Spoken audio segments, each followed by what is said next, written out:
kira-kira apa yang bisa saya bantu nih? Silakan Mas Ardi atau Maureen. Apa ya sebenarnya?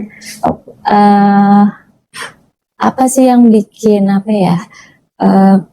Kan yang saya tahu dalam apa namanya keluarga saya ketika saya memilih mualaf itu selalu dibilangnya itu tidak boleh meninggalkan Yesus Kristus.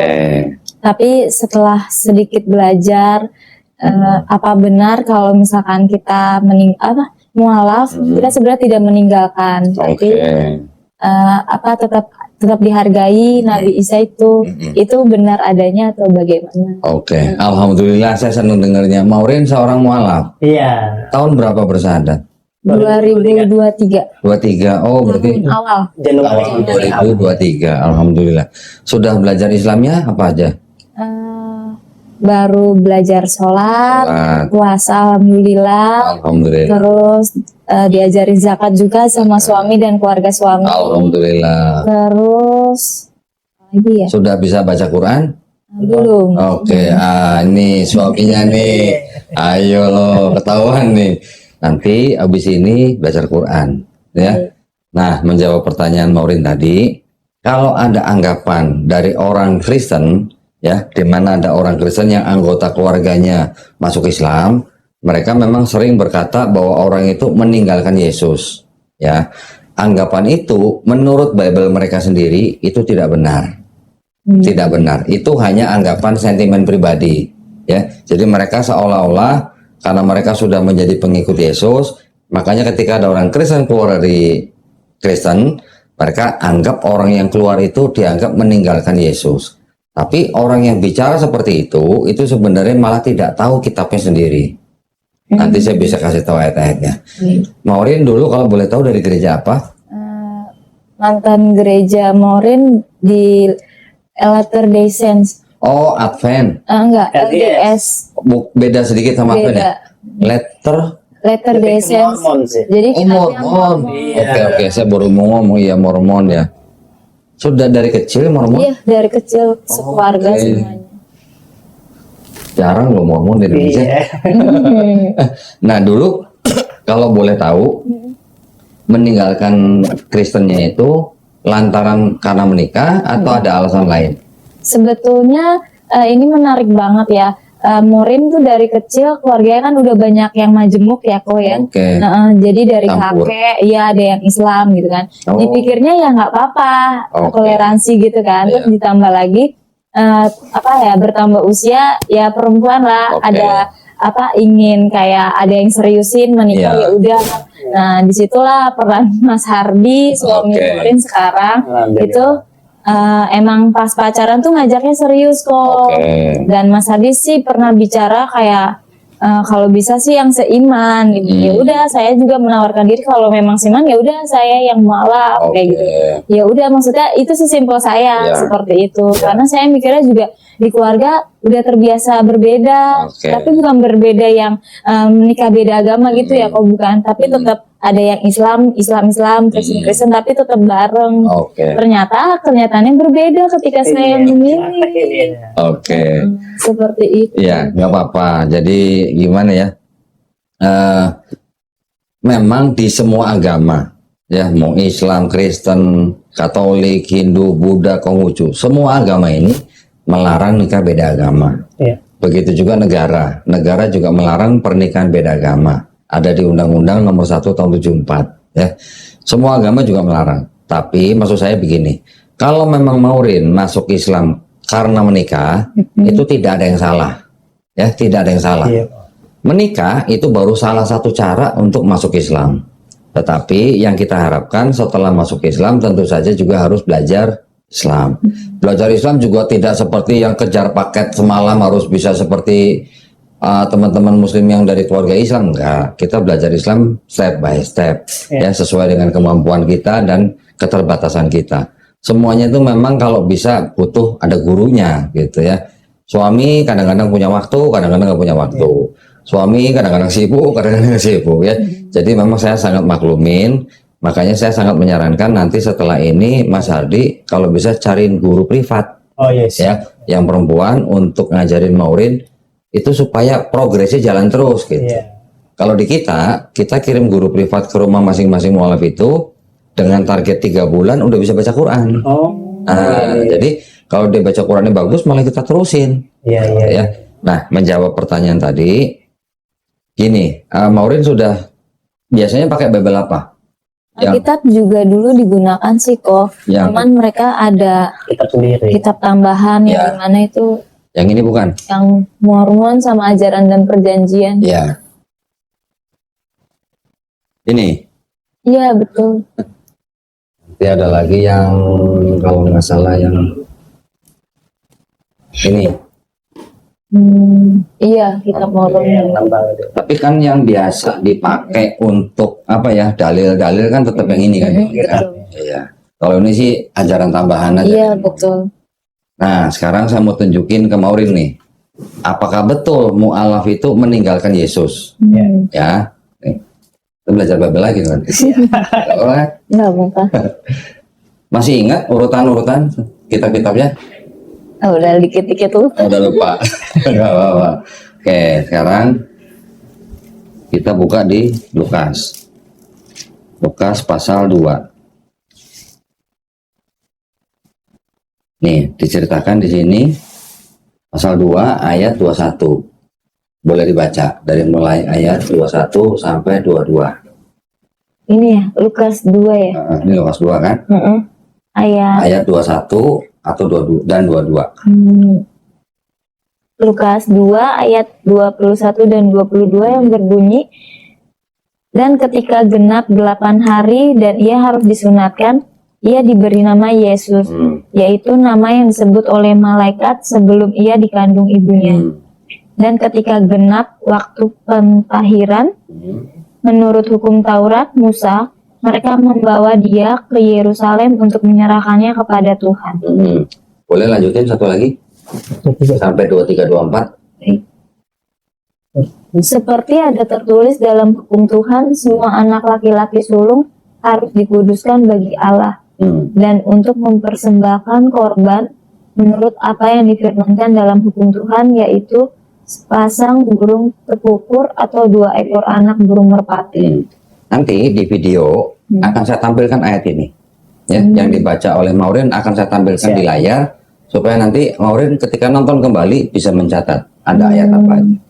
Di sini disebutkan usia 8 hari Yesus disunat ya. Kemudian disebutkan lagi Yesus dibawa ke bait suci untuk mempersembahkan apa? Sepasang burung tekukur. Kalau di Islam mempersembahkan sepasang hewan itu disebut apa mas? Kurban. Bukan. Akikah.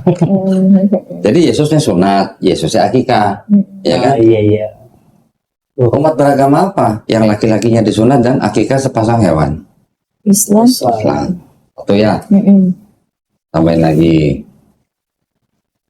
Yesus juga di Matius pasal 4. Matius pasal 4 ayat 1 dan 2.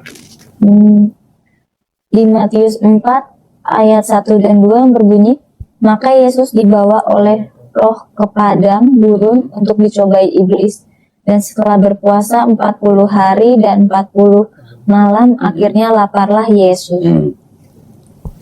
Umat Islam puasa berapa hari? Sebulan, 30 hari. Sebulan, 29 atau 30 hari, tergantung bulannya. Betul. Tapi biasanya kalau di Ramadan itu 30 hari. Yesus berpuasa 40 hari. Kita biasanya setelah 30 hari ada tambahan puasa bulan Syawal kan? Berapa hari? 6 hari. Nanti ada puasa sunnah lah yang lain. Deket kan? Nggak jauh beda. Jadi Yesus puasa. Sekarang kalau dilihat dari hampir umumnya gitu ya, umat beragama apa yang puasanya kira-kira sebulan? Islam. Ya, Kristen mungkin ada yang puasa. Kristen juga mungkin ada yang sunat. Tapi apakah semua Kristen? Tidak, ya kan? Kristen yang puasa juga ada, tapi juga tidak semua. Oke. Berikutnya Matius pasal 5 ayat 17 aja nggak apa-apa lah, 17. Di Matius 5 ayat 17, Janganlah kamu menyangka bahwa aku datang untuk meniadakan hukum Taurat atau kitab para nabi. Aku datang bukan untuk meniadakannya, melainkan untuk menggenapinya. Nah, Yesus bilang, jangan kamu menyangka aku datang untuk meniadakan hukum Taurat. Aku datang bukan untuk meniadakan hukum Taurat, tapi untuk apa? Menggenapinya. Hukum Taurat tahu isinya apa aja kira-kira? 10 hukum Taurat 10 perintah Allah. Sunat ya? Sunat. Boleh makan babi nggak kalau di hukum Taurat? Lupa lagi. Nah, kita baca.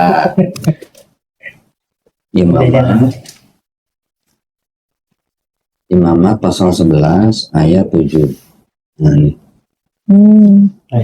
Imamat 11 di ayat 7 berbunyi, demikian juga babi hutan karena memang berkuku belah, yaitu kukunya bersela panjang tetapi tidak memamah biak, haram itu bagimu. Haram, babi haram kan? Jadi kalau di hukum Taurat babi haram dan Yesus tidak meniadakan hukum Taurat, berarti kan Yesus hidup di bawah hukum Taurat. Kalau Yesus hidup di bawah hukum Taurat, berarti Yesus makan babi nggak? Nggak boleh, gitu kan? Kalau di sini disebutnya babi hutan, ini ada Bible yang sama-sama LAI, yang ini tahun 74, ini tahun 70. Di sini disebutkan babi, bukan babi hutan. Nah ini lagi babi. Imam sebenarnya. Ya, ayatnya sama, Imamat atau Lewi pasal 11 ayat 7. Ini juga Imamat 11 ayat 7, tapi bedanya kalau di sini babi hutan, di sini babi. Ada bedanya nggak sih? Enggak, babi juga. Iya babi juga, tapi beda nggak? Beda. Ada hutan. Ya. Kalau di sini tulis babi hutan, berarti babi ternak boleh nggak kira-kira? Boleh. Iya. Kalau babi hutan yang diharamkan, berarti babi ternak maksudnya boleh? Kan nggak begitu harusnya.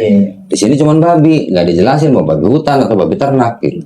Pokoknya semua babi haram. Sekarang menurut pemandangan atau pengamatan Maureen, umat beragama apa yang nggak boleh makan babi? Islam. Ya, berarti Yesus kira-kira makan babi nggak? Tidak. Enggak. Karena Yesus bilang tidak meniadakan hukum Taurat, berarti Yesus hidup di bawah hukum Taurat. Kalau hidup di bawah hukum Taurat, berarti babi haram. Ya. Udah berapa tuh? Sunat, akikah, puasa, haram babi. Babi haram. Sekarang ada lagi.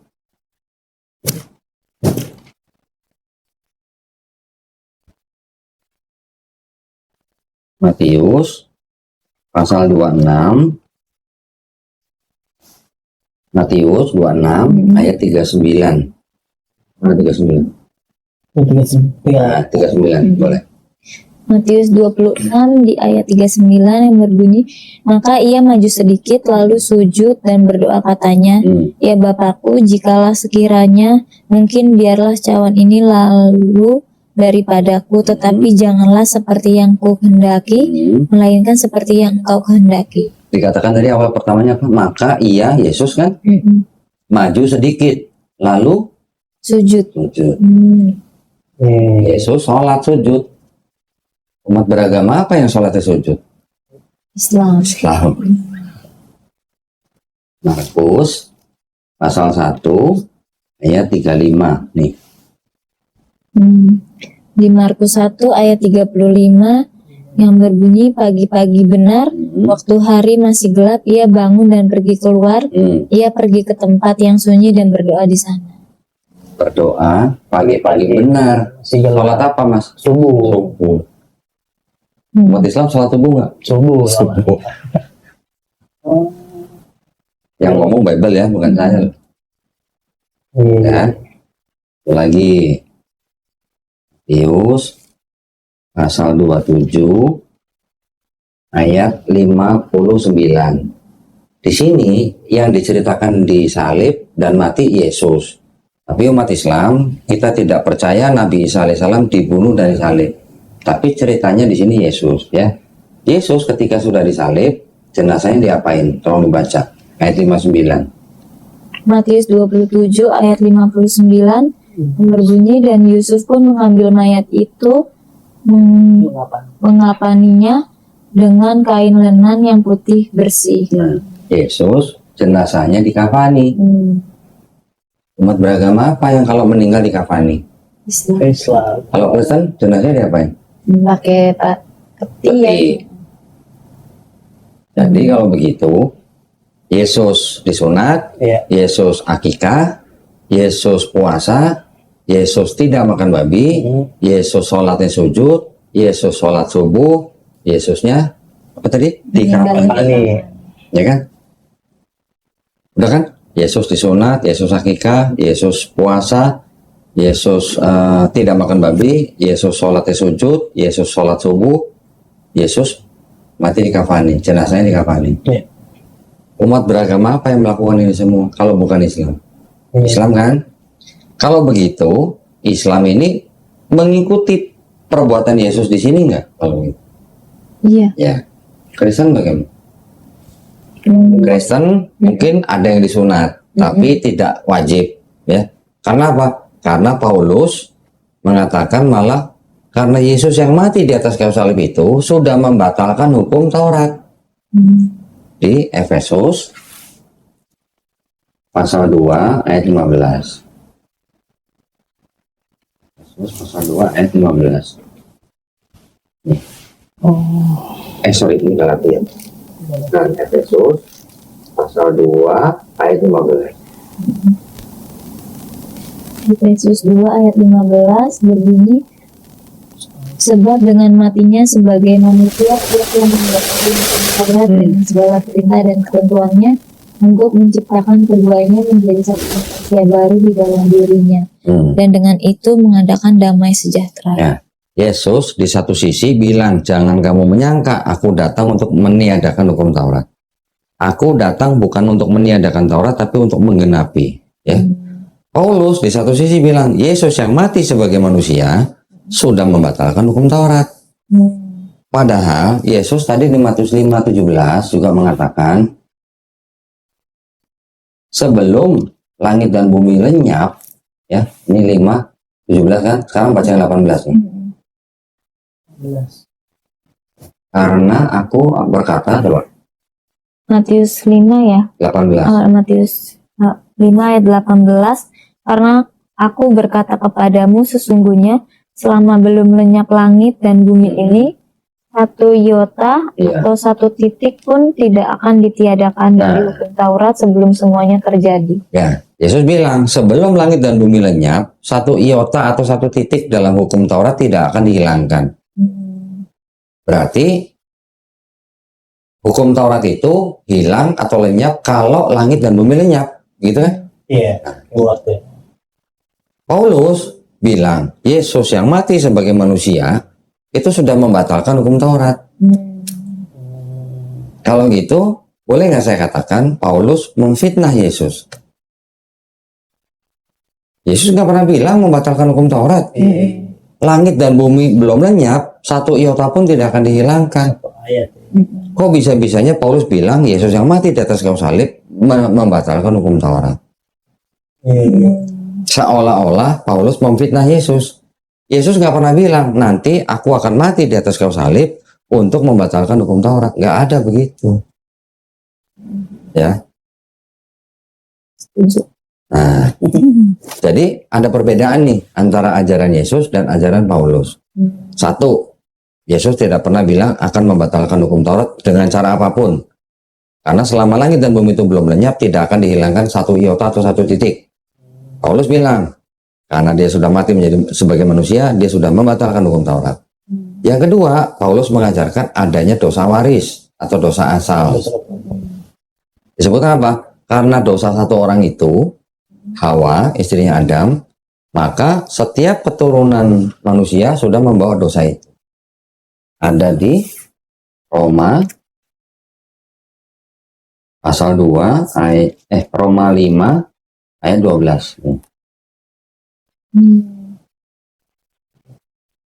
Di Roma 5 ayat 12 yang berbunyi, sebab itu sama seperti dosa telah masuk ke dalam dunia oleh satu orang, dan oleh dosa itu juga maut, demikianlah maut itu telah menjalar kepada semua orang, karena semua orang telah berbuat dosa. Jadi Paulus bilang, setiap keturunan Adam sudah bawa dosa yang dilakukan oleh satu orang itu. Sedangkan ajaran Yesus gimana? Yesus tidak pernah mengajarkan dosa waris. Yang Yesus ajarkan gimana? Matius 18 ayat 3. Matius 18 ayat 3, lalu berkata, aku berkata kepadamu sesungguhnya, jika kamu tidak bertobat dan menjadi seperti anak kecil ini, kamu tidak akan masuk ke dalam kerajaan sorga. Yesus bilang, kalau tidak bertobat dan menjadi seperti anak kecil ini, kamu tidak masuk sorga. Ya. Sekarang kira-kira saya ingin nanya Maureen nih, kira-kira ketika Yesus ngomong begini, kalau ada orang mendengar perkataan Yesus, kemudian dia bertobat, besoknya dia mati. Orang yang bertobat dan mati ini menurut Maureen kira-kira masuk surga, masuk neraka? Kalau bertobat, masuk surga sih. Masuk surga. Tapi Yesusnya belum disalib. Kan Yesus belum disalib ini ngomong. Jadi kalau ada orang bertobat, kemudian dia mati, bisa masuk surga tanpa Yesus disalib. Berarti sebenarnya Yesus perlu disalib nggak? Nggak perlu. Nggak perlu. Gitu. Yang mengajarkan Yesus mati di atas kayu salib untuk menebus dosa manusia siapa? Paulus. Ajaran Yesus tuh dianggapnya ajaran Yesus, kan ini perkataan Yesus nih. Yesus siapa yang terbesar di dalam kerajaan surga? Murid-muridnya sedang bertanya kepada Yesus.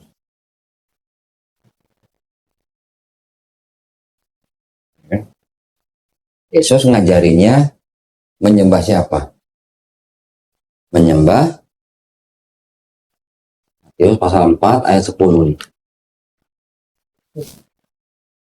Matius 4 ayat 10, maka berkatalah Yesus kepadanya, menyahlah iblis, sebab ada tertulis, engkau harus menyembah Tuhan Allahmu dan hanya kepada Dia sajalah engkau berbakti. Yesus ngajarin, atau pada saat ayat itu bicara kepada iblis, ketika iblis mencoba Yesus, menyahlah iblis, kamu harus menyembah Tuhan Allahmu, kepada Dia sajalah kamu harus berbakti.